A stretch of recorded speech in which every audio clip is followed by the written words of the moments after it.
Thank you very much, and I do apologise. Just a matter of an oversight in relation to the way that this was presented. So because the existing policy, so we're going back to item 16, because the policy itself currently provides for, rather than people receiving remuneration as directors when they are council, elected members of council, they don't receive any remuneration from the companies that they are appointed to by the council, and the organisations are directed to donate an equivalent amount to recipients specified by the council from time to time, and that is noted in number 1. The unfortunate thing about the way that the next wording was written was that it actually didn't. It talked about directors' fees, and of course, directors' fees are not paid. So there is no remuneration of directors paid directly to councillor directors. So that's the existing policy as it is stated. And what we've been asked to consider by councillors is to agree to change that policy to permit councillor directors appointed to CCHL and Christchurch NZ to personally receive directors' fees for service on the boards. So if we agree to change the policy, then staff would go away and work out the detail of how to amend the policy. So we're not making the actual wording of the policy. The wording of the policy is as it's set out.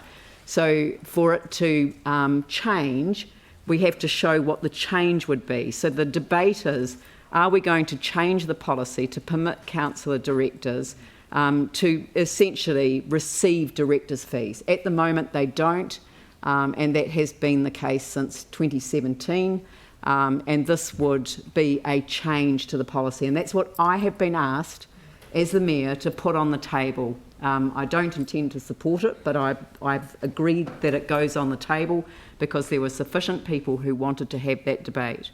The alternative, so if that is essentially lost and we retain the existing policy, there is a second item that councillors have asked that we consider as a council, and that is that rather than the current policy whereby an equivalent amount is donated to the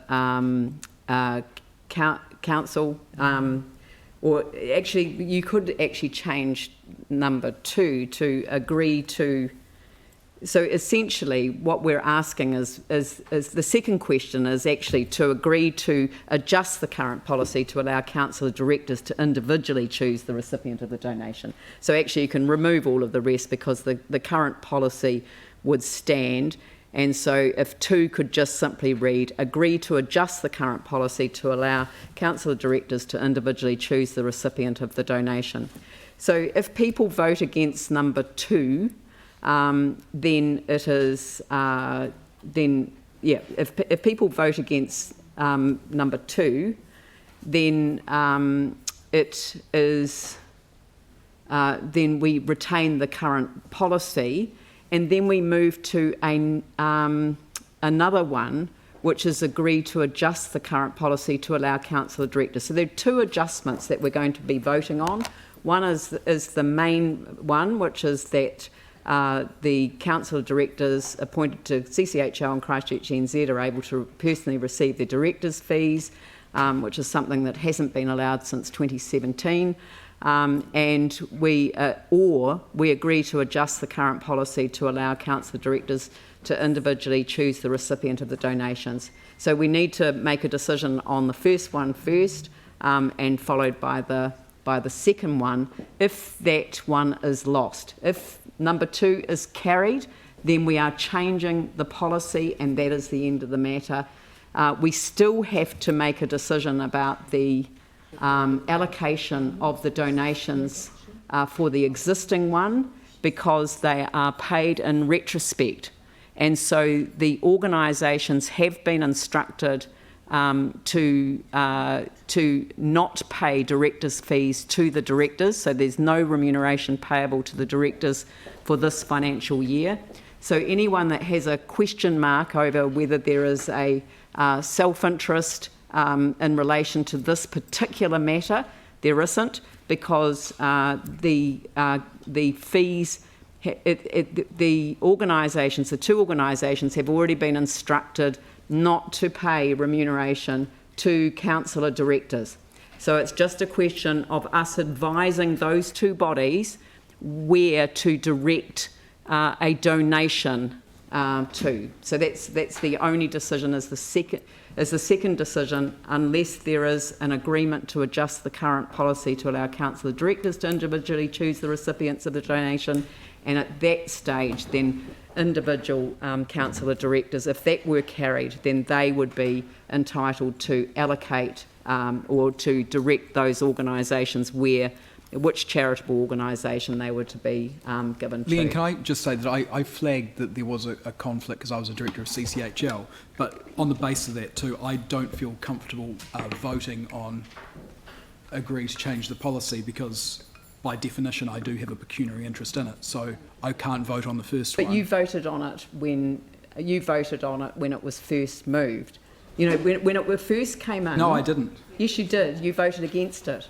No, I didn't. So, yes, you did. I have the record in 2017. of the voting. Yes, you did. And I wasn't in 2017. No, I didn't. Well, you better check the record again, because I didn't. Well, Ian's got the record there, so perhaps, Ian, if you could come to the table and... That doesn't solve the point that I'm making. No, the point is I don't want to... The point I is... didn't vote on it, you can believe me or not, but I didn't. I wasn't actually in the country at the time that you had the debate, because I remember that I thought it was a ridiculous decision. But that being said, I'm not going to vote on two. But that decision can be made. But I'm a director of CCHL, so by very definition, I have a pecuniary interest in it. Well... that's for me. Yeah, if other people want to, that's fine. It is up I just to think an by individual. definition it's a pecuniary interest. It is and you're voting against your interests if you vote vote against this, you're voting against your own personal interest. No, I'm saying I'm not voting in it full stop. No. Yeah, but voting for it would be in your personal interest in the future. Irrelevant. Yeah. It's not the point. The point is I don't want to take part in the vote on it because I have a pecuniary interest as a director of CCHL. You're entitled to. But we were also told that we couldn't vote on the director pool for CCHL directors. So you, me, Andrew and Sarah were told that we couldn't vote on the director pool for CCHL. We didn't. And we didn't. So on the but my view was, well, actually it doesn't affect us because we don't receive the fees anyway. That's right. So if that, well, then when we do actually, exactly when it could affect us and we could receive the fees, how can we then vote on it in that case? You can vote on it here. That's what I'm telling you. And that's what I'm saying, that makes no sense. We couldn't vote on it when it didn't affect us, but we can vote on it when it does affect us. Yeah, it's cricket. I always found this paper a little odd because anyone who's on a board who can be paid will have a conflict of interest here. Like, definition of a conflict of interest, a situation in which a person is in a position to derive personal benefit from actions or decisions made in their official capacity. That is by definition a conflict of interest, word for word. So anyone who could receive money from this decision cannot vote. Ian, we'll have the lawyer answer that question. Yeah. And if they can, then we basically never have conflicts of interest anymore, which is good. No, that isn't acceptable for you to make statements like that. Well, I've invited the lawyer at the end of the table to provide us with some legal advice. Okay. Can I just say that this is not a black and white issue. There is shades of grey. Thank you. Maybe not 50, but there are shades of grey. Sorry. The way I'm looking at this is that this is essentially a policy issue that affects every council around the table, not only those that are already on boards, but those with the potential to be elected to boards. Some more than others. So you're all involved to some degree or other.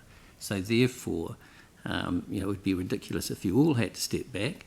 So let's approach this in a spirit of inclusion rather than exclusion, and that is something that the Auditor General tries to do, to include people rather than exclude them. But I think there is a basis for including everyone by looking at this as a policy issue affecting you all.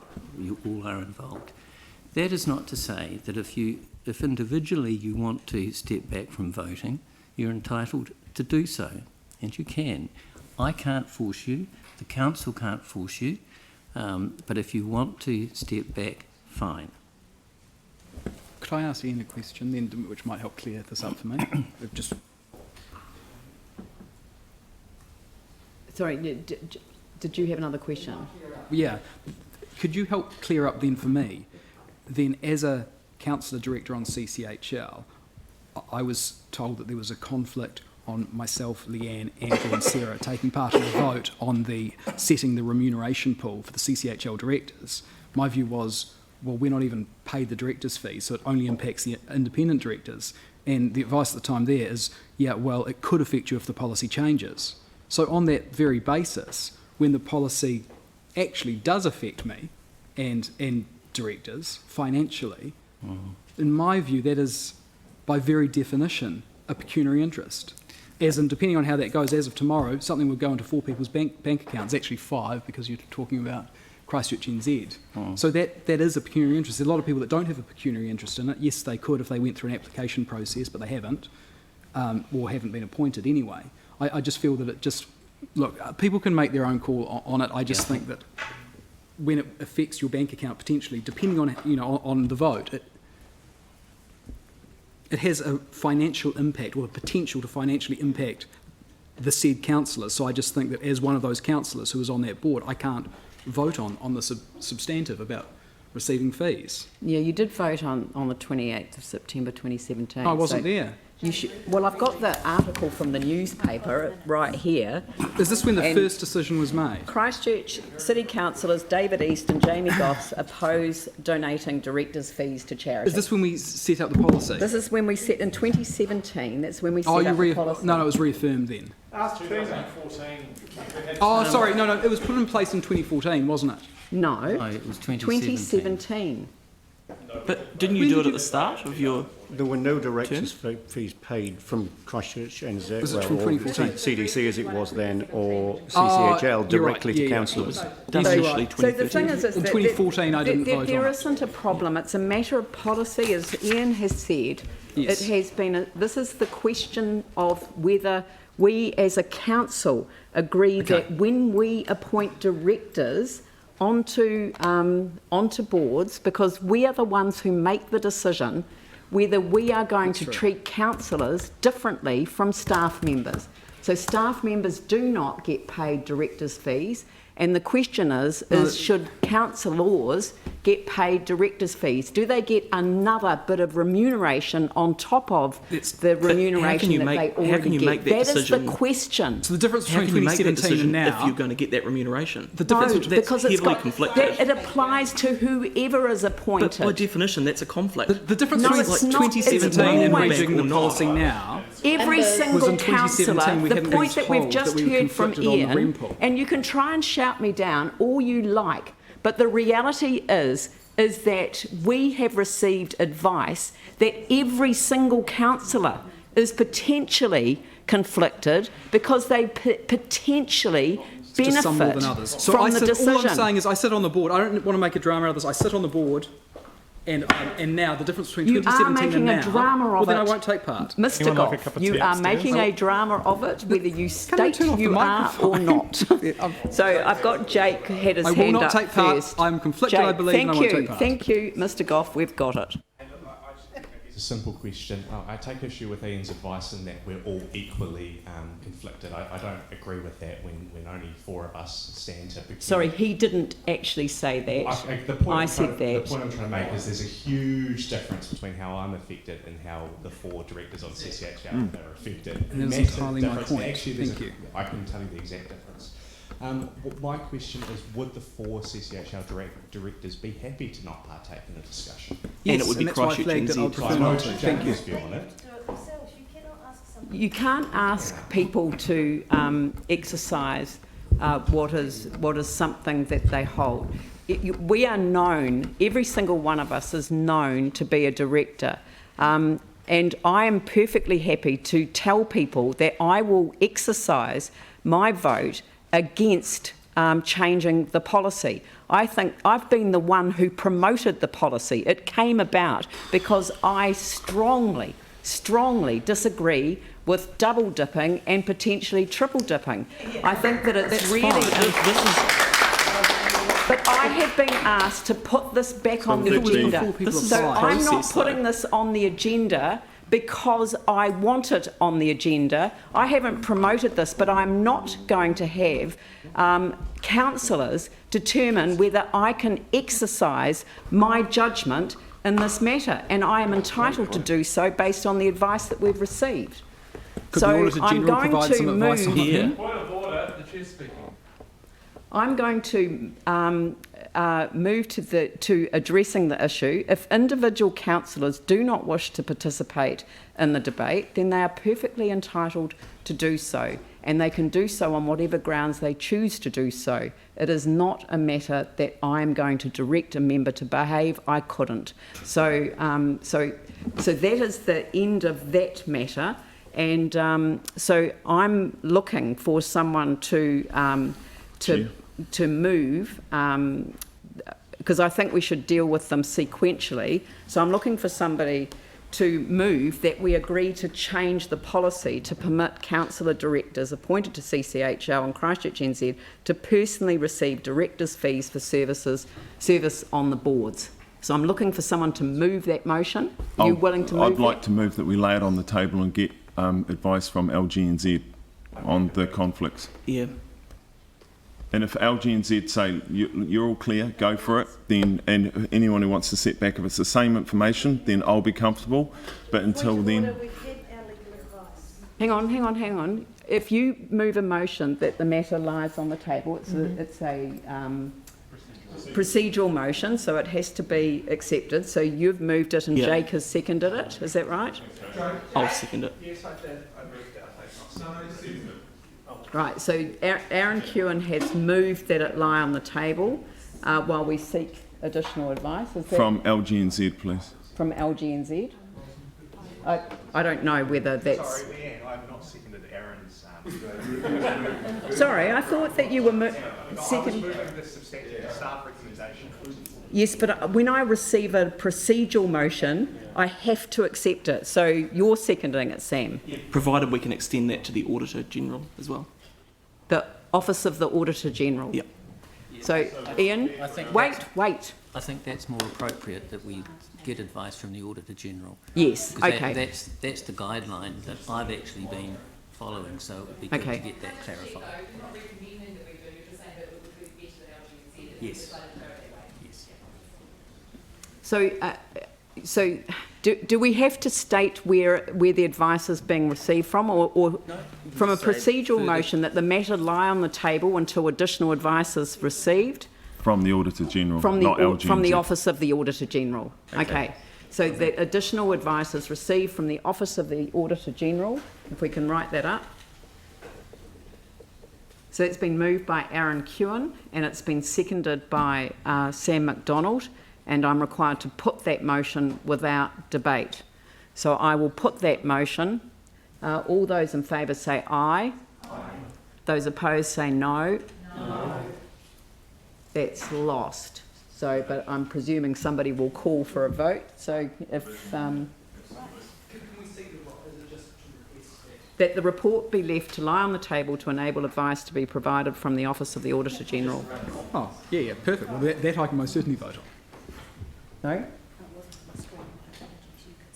Oh, sorry. Can we call the vote, please? Councillor Templeton? And against the... Just, we are only voting on the procedural motion. Can you use your microphones when you're voting? No. Councillor McClellan? I'm in favour. Councillor McDonald? Yes. Councillor Johansson? Yes. Councillor Galloway? No. Councillor Daniels? Yes. Councillor Coker? No. Councillor Chen? No. The Mayor? Yes. Councillor Skendritt?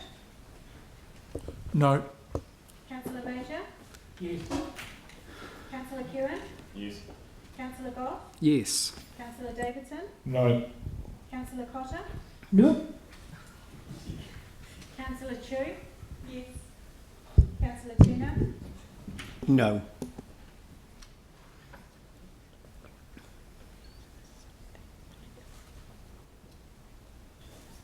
Nine yeses and 8 against. Right, so that's carried. So the matter will lie on the table. We'll move on to the next item on the agenda.